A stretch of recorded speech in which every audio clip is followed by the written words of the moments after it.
o pão que desceu do céu, e eu acredito que vai ser bênção de Deus para as nossas vidas. Abra comigo a sua Bíblia em Colossenses, capítulo 2, livro de Colossenses, capítulo 2, versículo de número 17. E depois nós iremos para o Evangelho de Jesus, segundo escreveu João, capítulo 1, versículo de número 29. Colossenses 2,17 primeiro, depois João, capítulo 1, versículo de número 29. Amém? Colossenses 2,17 e João 1,29. Aleluia. Colossenses diz assim: estas coisas são sombras do que haveria de vir. Veja, a Bíblia está dizendo para nós que o Antigo Testamento é uma sombra do que havia de vir. E quem que havia de vir? Jesus Cristo. Ou seja, tudo o que aconteceu desde a queda do homem até o livro de Malaquias, de alguma forma está apontando para Jesus, o nosso glorioso Jesus. Todas as coisas que passaram, se quiser abaixar só um pouquinho o som, todas as coisas que passaram, todas as coisas que aconteceram, o templo, os sacrifícios, os profetas, e tudo o que aconteceu no Antigo Testamento tinha uma única função: apontar para Jesus, mostrar para Jesus. Vamos lá para João, capítulo 1, versículo de número 29, para nós introduzirmos a mensagem. João 1, versículo de número 29. Glória. Amém? Diz assim: no dia seguinte, João viu Jesus aproximando-se e disse: vejam, é o Cordeiro de Deus que tira o pecado do mundo. Glória a Deus. Jesus é o Cordeiro de Deus. Vitor, ele não foi, ele não será, ele é o Cordeiro de Deus até hoje. Maravilha. Ele vai continuar sendo. Mas quais verdades e quais fundamentos há nas palavras de João Batista? E no que implica para nós o fato de Jesus ser o Cordeiro de Deus? O que muda na minha vida? O que muda na sua vida? Esse fato tão importante que é: Jesus é o Cordeiro de Deus. Lá em Gênesis, capítulo 22, versículo de número 8, adiante, diz que Abraão está subindo o monte porque ele tinha que sacrificar o seu filho Isaque. Isaque não é uma criança como muitas pessoas pensam, ele é um homem com cerca de 20 e poucos anos, subindo o monte com a lenha nas costas. Em certo momento ele olha para o pai e diz: pai, era costume dele sacrificar. Ele diz: pai, eu tenho aqui a lenha, nós temos o machado, nós temos o fogo, mas cadê o cordeiro? E Abraão diz uma frase impressionante: Deus proverá para si o cordeiro. Glória. Mas o que implica nisso? Nós éramos Isaque, nós deveríamos subir ao sacrifício, nós deveríamos morrer. Paulo, no livro de Romanos, ele encerra todas as pessoas debaixo do pecado. Todos pecaram, todos se desviaram, todos estão destituídos da glória de Deus. E não podemos nós ser salvos por nós mesmos. Por mais que nós carregamos a lenha nas costas, por mais que nós carregamos o martelo, eu não tenho força em mim para me salvar. Meu Deus. Eu preciso que Deus provenha um cordeiro para nós. Oh Deus. Lá em Gênesis, Jesus é o cordeiro que substitui uma pessoa, Isaque. Jesus é o cordeiro que me substitui, porque eu merecia morrer. Qual dentre nós aqui pode se levantar hoje e dizer: eu nunca pequei, eu nunca roubei nenhuma vez, peguei alguma coisa que não era minha, nunca contei uma mentira, eu nunca fiz algo que desagradasse a Deus, eu nunca magoei uma pessoa, eu nunca me portei mal, eu nunca me comportei mal. Não, eu nunca fiz isso. Não, todos nós estamos encerrados debaixo do pecado. A teologia diz, e tem matéria teológica que diz que o homem caiu na depravação total. O homem não tem condições de se libertar, de desamarrar-se do pecado. É necessário que Deus provenha para si um cordeiro. É verdade. Não fomos nós que colocamos um cordeiro. Não fui eu que fui lá e sacrifiquei alguma coisa para Deus. Mas Deus, na sua infinita graça, misericórdia, proveu um cordeiro imaculado, santo, sem mancha, que morreu por mim e por você. Obrigado, meu Senhor. E glória. Que Deus Oh, é Deus, esse. obrigado. Em todas as religiões do mundo, escute isso, em todas as religiões do mundo, é necessário que a pessoa que se apresenta ao seu Deus, com D minúsculo, entregue um sacrifício. Mas no cristianismo, foi Deus quem sacrificou, para nos reconciliar com Ele, porque nós não éramos capazes de fazer isso. Meu Deus. Meu Deus. Merecíamos a morte, mas Ele morreu por nós. Nós merecemos ser sacrificados. Lá em Êxodo, capítulo 12, versículo de número 3, Deus está estabelecendo juízo sobre a terra do Egito. E Ele vai destruindo ídolo por ídolo através das suas pragas. Cada praga que Deus manda, Ele derruba um ídolo egípcio. Cada praga que Deus manda, Ele está mostrando que Ele é soberano e os outros deuses não têm nada a ver com isso. Mas Deus, no seu juízo, quando Ele estava determinando o último juízo, Ele diz: agora eu vou matar todos os primogênitos, porque todos são dignos de morte, todos pecaram. O cordeiro foi o suficiente para uma família. Se no Gênesis o cordeiro é o suficiente para me salvar, no Êxodo o cordeiro é o suficiente para salvar a minha família. Glória! Se no Gênesis o cordeiro é o suficiente para libertar a minha vida, quando eu caminho para o Êxodo, o cordeiro é o suficiente para libertar a minha família. Meu Deus! Escrito está que se nós cremos de verdade, Deus liberta a nossa família. Meu Deus, é verdade. Eu creio nisso. O sangue do cordeiro era passado nos umbrais da porta. E quando o juízo ia passar pela cidade do Egito, ele olhava e dizia: aqui tem sangue, eu não posso entrar. Jesus, quando morreu na cruz, foi necessário descer todo o sangue, a ponto de quando o soldado fura a lateral das costelas de Jesus, não tinha sangue o suficiente, sai água e sangue. Por quê? Porque Jesus derramou todo o sangue. No Antigo Testamento, quando o sacerdote ia sacrificar, ele derramava todo o sangue na tampa do propiciatório. Dentro da arca havia as tábuas da lei, o cajado de Arão e um pote de maná. E isso é muito bonito, mas isso representa a lei quebrada, a murmuração do povo de Deus. Mas quando o sangue era derramado por cima do propiciatório, tampava o pecado do povo, e Deus viu o sangue de um inocente, e Deus não estabelecia o juízo. Jesus, quando morreu na cruz por mim e por você, Deus olha lá de cima, não olha mais o meu pecado, mas a justiça de Cristo que foi imputada em mim, foi imputada na minha família.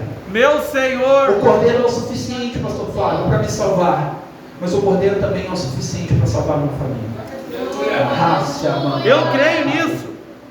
Glória a Deus.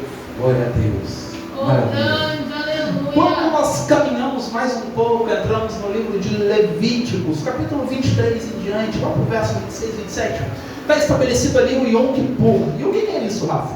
É o dia do perdão. Nesse dia, toda a nação de Israel se apresentava diante do templo, e um cordeiro era sacrificado para limpar o pecado de uma nação. O cordeiro no Gênesis liberta uma pessoa, o cordeiro no Gênesis liberta uma família, mas o cordeiro em Levíticos é o suficiente para curar, para libertar, para tirar o pecado de uma nação inteira. O que pode mudar o nosso país do dia para a noite?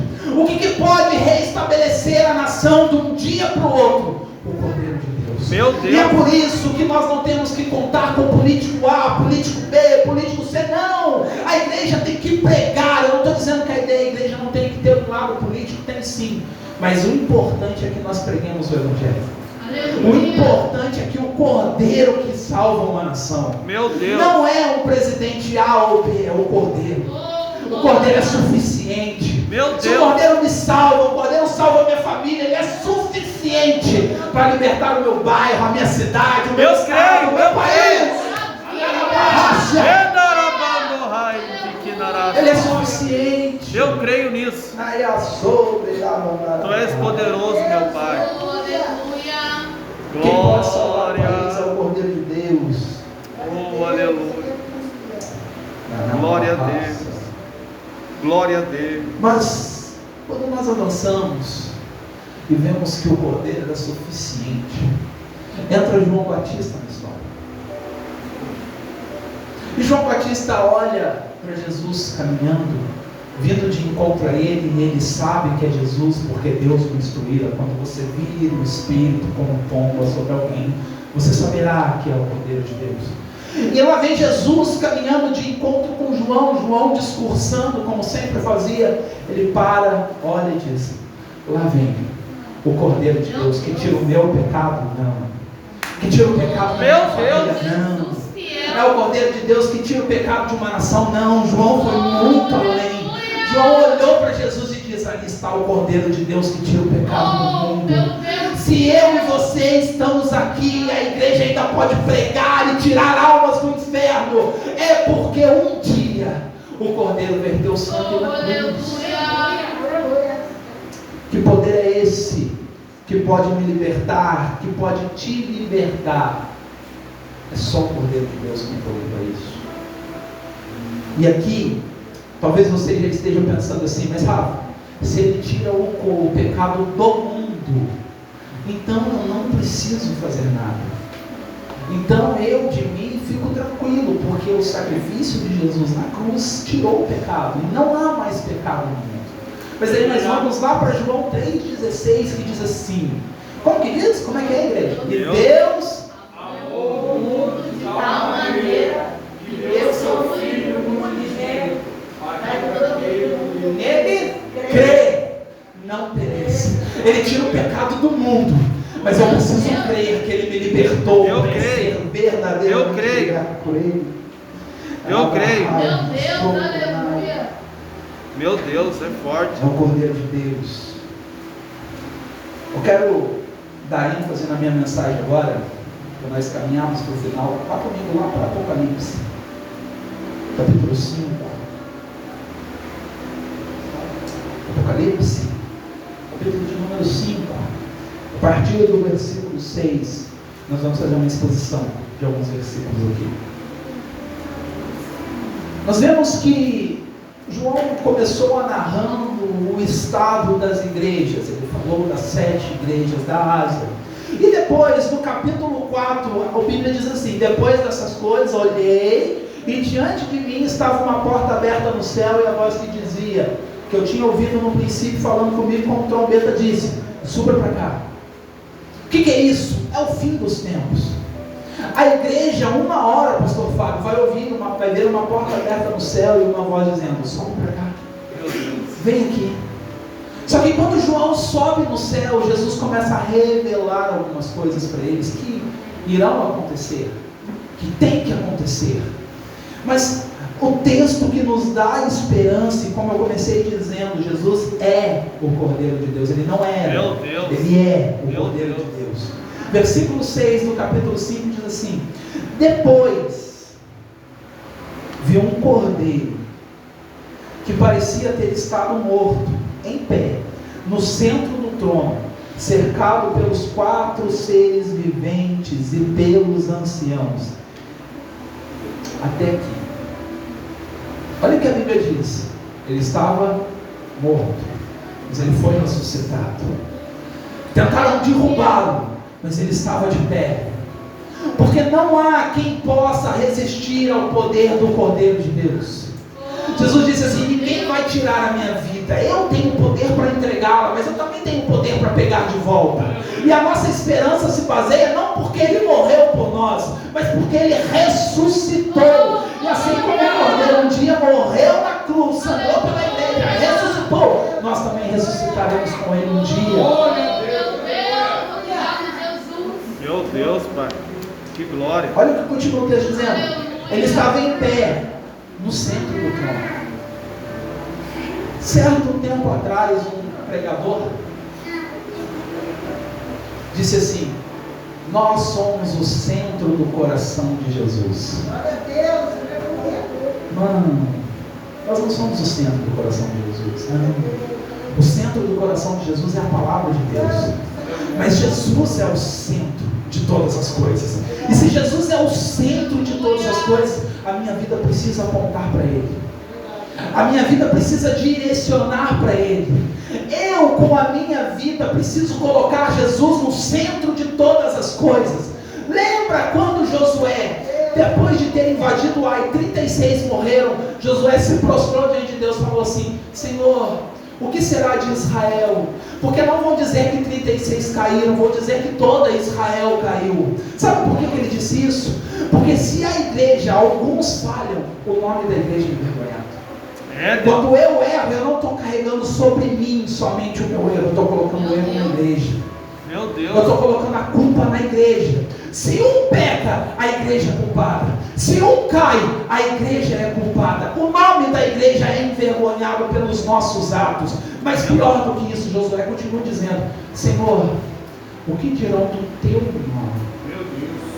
Olha isso. Se Jesus está no centro, a minha vida precisa apontar para Jesus. Mas quando não aponta, além de eu ir para o inferno, eu envergonho o nome do Cordeiro de Deus. Meu Deus, Pai. Ele morreu na cruz por nós, verteu sangue. E eu digo que eu sirvo a Ele, que Ele está no centro. Mas com as minhas atitudes eu coloco Jesus de lado. E pior, eu envergonho a igreja, eu envergonho o nome de Deus. Isaías diz: por causa de vocês, o meu nome está sendo envergonhado. Deus falando através de nós. Meu Deus. Jesus está no centro e a nossa vida precisa apontar para isso. Mas o texto continua dizendo assim: Ele está no centro do trono. Isso nos dá esperança. Não, Fabiano? Não, Wanda? Nos dá esperança. Porque por mais que o mundo se levante, Fabiano, por mais que reinos, nações, o inferno se levante, por mais que aconteça o que acontecer, a Bíblia afirma: Jesus está no trono. Ele não perdeu o controle de nada. Ele continua no trono. Eu creio. Ele era o cordeiro que estava morto, mas ele está vivo, e além de vivo, ele ainda está no controle de todas as coisas. Oh, Jesus poderoso. Meu Deus. Glória. Oh, glória! Graças a Deus. Tu és fiel, Jesus. O texto continua dizendo assim: João olhou e viu um cordeiro. Amém? Amém. Viu um cordeiro, mas o texto continua dizendo: ele tinha 7 chifres. Alguém já viu o cordeiro de 7 chifres? Isso é simbólico. O que quer dizer 7 chifres, Rafael? Os 7 chifres que o cordeiro carrega representa, os 7 chifres que o cordeiro carrega representa a onipotência de Cristo. Ou seja, ele tem todo o poder. Mas por que 7? 7 na Bíblia é o número da perfeição. E quando João olha e fala assim: o cordeiro que estava morto, ressuscitou, tem todo o controle. Ele olha e vê 7 chifres, além de todo o controle, ele tem todo o poder. Nada lhe escapa. Glória. Ele é onipotente. Glória. Ele é forte, ele é o Deus forte em batalha. Glória. Ele é o cordeiro que estava morto, sim, mas ele ainda é o Deus forte em batalha. Maravilha. Meu Deus. Ele tinha 7 chifres, e a visão continua. Ele tinha 7 olhos. 7 é o número da perfeição. 7 olhos representam ele é onisciente. Ele controla tudo. Ele tem todo o poder. E ele sabe de todas as coisas. Jesus me conhece. Jesus te conhece. O Cordeiro de Deus que morreu na cruz por nós, verteu o sangue na cruz, porque ele me conhecia e te conhecia. E ele não te viu aqui bonitinho escutando falar sobre ele. Ele te viu no mundo caído, todo encharcado. Falou assim: eu morro por ele, eu entrego por ele, eu vou verter sangue por ele, porque um dia ele vai se andar e adorar o meu nome. Meu Senhor, Obrigado, Jesus. Ele é onisciente, tem todo o controle, tem todo o poder, ele sabe de todas as coisas. O texto continua. Glória a Deus. Obrigado, Senhor. És poderoso, Jesus. Que são os 7 Espíritos de Deus enviados a toda a terra. que são os 7 Espíritos de Deus enviados por toda a terra.